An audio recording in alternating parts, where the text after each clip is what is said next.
السلام علیکم ورحمۃ اللہ وبرکاتہ۔ دوستو، آج ہم بات کریں گے اس وسوسہ اور ڈاؤٹ اور شک کے بارے میں جو ہمارے دل میں نماز کے دوران آتا ہے اور وضو کے دوران آتا ہے۔ کوئی شخص وضو کرتا ہے، اسے لگتا ہے کہ میں نے اپنے کان کا مسح نہیں کیا، میں بھول گیا ہوں، پھر سے جا کے وہ وضو کرتا ہے، حالانکہ وہ ہر چیز صحیح کرتا ہے، لیکن پھر دوبارہ اسے خیال آتا ہے کہ اب اس بار میں سر کا مسح بھول گیا ہوں، اگر ایسے ہی میں نماز پڑھ لوں گا تو میری نماز قبول نہیں ہوگی کیونکہ میرا وضو ناقص ہے۔ اسی طرح نماز کو لے لیجیے آپ، نماز میں کوئی بندہ صحیح سے ہر چیز کو ادا کرتا ہے، پھر بھی اس کے دل میں خیال آتا ہے کہ میں نے 2 سجدوں کی جگہ ایک ہی سجدہ کیا ہے، شاید میں نے ایک سجدہ چھوڑ دیا ہے، چلو ایک سجدہ اور کر لیتے ہیں، 3 سجدہ کر لیا، اس کی نماز خراب ہو گئی۔ تو آخر یہ کہاں سے آتا ہے اور یہ وسوسہ، یہ ڈاؤٹ کیوں پیدا ہوتا ہے، اس سلسلے میں ہم اس ویڈیو میں انشاءاللہ بات کریں گے۔ ایک صحابی عثمان بن ابی العاص رضی اللہ عنہ اللہ کے رسول صلی اللہ علیہ وسلم کے پاس آ کر عرض کرتے ہیں، یا رسول اللہ ان الشیطان قد حال بینی وبین صلاتی وقراءتی یلبسها علی، فقال رسول اللہ صلی اللہ علیہ وسلم ذاک شیطان یقال له خنزب فاذا احسسته فتعوذ باللہ منه وادفل على يسارك 3 قال ففعلت ذلك فاذهبه الله عني۔ ایک صحابی عمر بن ابی العاص اللہ کے رسول صلی اللہ علیہ وسلم کے پاس آ کر عرض کرتے ہیں کہ اے اللہ کے رسول صلی اللہ علیہ وسلم، جب میں نماز پڑھتا ہوں تو شیطان میرے اور میری نماز کے درمیان حائل ہو جاتا ہے، میرے اور میرے نماز کے درمیان رکاوٹ پیدا کرتا ہے، میری قرأت کو، نماز میں جو میں پڑھتا ہوں اس کو خلط ملط کر دیتا ہے، میں بھول جاتا ہوں، شک میں مبتلا ہو جاتا ہوں۔ اس کا علاج کیا ہے؟ اللہ کے رسول صلی اللہ علیہ وسلم نے انہیں بتایا کہ ذاک شیطان یقال له خنزب، کہ یہ شیطان ہے، یہ وسوسہ خود ہی نہیں آتا ہے بلکہ یہ شیطان کی طرف سے ڈالا جاتا ہے، جس کا نام ہے خنزب۔ اس شیطان کا نام خنزب ہے، اللہ کے رسول صلی اللہ علیہ وسلم نے بتایا۔ پھر رسول صلی اللہ علیہ وسلم نے اس کا علاج بھی بتایا، فَإِذَا أَحْسَسْتَهُ فَتَعَوَّذْ بِاللَّهِ مِنْهُ، جب تمہیں اس کا محسوس ہو، جب تمہیں یہ محسوس ہو کہ میرے دل میں وسوسہ آ رہا ہے، نماز میں میرے دل میں شک آ رہا ہے، تو سمجھ لو اسی شیطان کی طرف سے ہے۔ اور پھر اس کا علاج اللہ کے رسول صلی اللہ علیہ وسلم بتایا کہ تم پڑھ لو اعوذ باللہ من الشیطان الرجیم، اور 3 بار اپنے بائیں طرف تھوکو۔ عمر بن ابی العاص کہتے ہیں کہ جب میں نے یہ عمل کیا تو اللہ نے میرے اس مشکل کو آسان کر دیا، میری نماز سے وسوسہ ہمیشہ کے لیے ختم ہو گیا۔ تو میرے دوستو، اس حدیث سے ہمیں یہ پتا چلتا ہے کہ یہ جو وسوسہ اور شک اور ڈاؤٹ ہمارے دل میں نماز کے دوران آتا ہے، یہ خود ہی نہیں آتا بلکہ یہ شیطان کی طرف سے ہے، جس کا نام خنزب ہے، اور اس کی ڈیوٹی ہے کہ بندوں کی نماز کو خراب کرے۔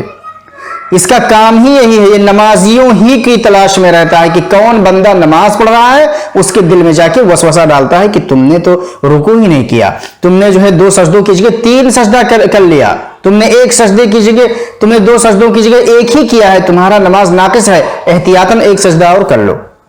اور بندہ کرتا ہے، بہت سارے لوگوں کو آپ نے دیکھا ہوگا اس طرح، یا آپ لوگوں کے دل میں بھی، بہت سارے لوگوں کے دل میں یہ خیال اور ایسا مسئلہ پیش آتا ہوگا نماز کے دوران، تو یہ شیطان کی طرف سے ہے۔ امام ابو الوفا ابن عقیل کے پاس ایک شخص آتا ہے اور ان سے عرض کرتا ہے کہ اے ابو الوفا، میں نہر میں ڈبکی لگا کے نہاتا ہوں، جب میں جنبی ہوتا ہوں، جنابت سے ہوتا ہوں، تو میں نہر میں ڈبکی لگا کے اندر تک پانی میں جا کے نہاتا ہوں، پھر باہر نکلتا ہوں، اس کے بعد مجھے ایسا لگتا ہے کہ میں نے صحیح سے نہیں نہایا، میں پاک نہیں ہوا ہوں، میں ابھی تک ناپاک ہی ہوں۔ ابو الوفا نے کہا کہ جاؤ، تمہارے اوپر نماز ہے ہی نہیں، نماز فرض ہے ہی نہیں تمہارے اوپر، ختم ہے سب کچھ۔ لوگوں نے پوچھا کہ نماز کیسے فرض نہیں ہے؟ نماز تو ہر مسلمان کے اوپر فرض ہے۔ انہوں نے کہا مسلمان کے اوپر تو فرض ہے، لیکن ہذا مجنون، کہ یہ پاگل ہے، نہر میں ڈبکی لگا رہا ہے، پورا جو ہے سر سے پیر تک وہ پانی میں چلا جاتا ہے، پھر نکلتا ہے، اسے لگتا ہے کہ میں نے صحیح سے نہیں نہایا، تو اسے عقل مند کہیں گے؟ یہ تو مجنون ہے، پاگل ہے۔ تو پاگل کے اوپر نماز کہاں ہے؟ تو میرے دوستو، اللہ کے رسول صلی اللہ علیہ وسلم نے حدیث میں بتایا کہ اعوذ باللہ من الشیطان الرجیم ایک بار پڑھ کے 3 بار بائیں طرف تھوکنا ہے۔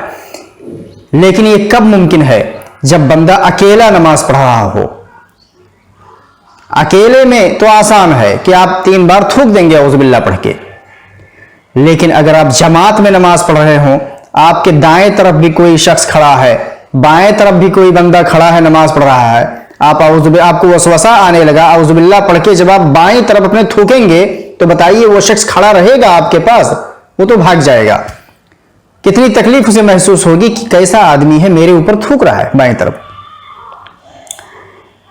تو ایسی صورت میں آپ کو یہ کرنا ہے کہ اعوذ باللہ من الشیطان الرجیم پڑھ کے جتنا کم ہو سکے اتنا کم اپنے سر کو بائیں طرف گھمانا ہے، اور بہت ہلکا ایسا تھوکنا ہے کہ کچھ نکلے نہ، تاکہ بائیں طرف جو کھڑا ہے اسے تکلیف نہ ہو۔ تو سب سے پہلا علاج اعوذ باللہ پڑھ کے بائیں طرف تھوکنا 3 بار۔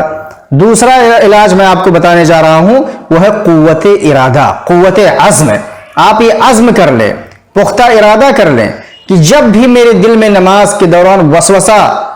اور شک آئے گا، ڈاؤٹ پیدا ہوگا، تو آپ اس ڈاؤٹ کو ترک کر دیں، اسے چھوڑ دیں۔ مثال کے طور پہ آپ نے 2 سجدے صحیح سے کیے، بعد میں آپ کو ایسا لگے کہ میں ایک ہی سجدہ کیا ہوں، تو آپ فوراً اپنے دل میں یہ سمجھ لیجئے کہ یہ شیطان ہے جو میری نماز کو خراب کرنا چاہتا ہے، میں نے ایک نہیں بلکہ میں نے 2 سجدے مکمل کیے ہیں، یہ شیطان میری نماز کو تیسرا سجدہ کروا کے خراب کرانا چاہتا ہے۔ اس بات کا آپ عزم کر لیں، انشاءاللہ دھیرے دھیرے یہ وسوسہ خود ہی ختم ہو جائے گا۔ اللہ رب العزت سے دعا ہے کہ اللہ تعالی ہمیں کتاب و سنت پر چلنے کی توفیق دے اور ہماری عبادتوں کو قبول فرمائے۔ والسلام علیکم ورحمۃ اللہ وبرکاتہ۔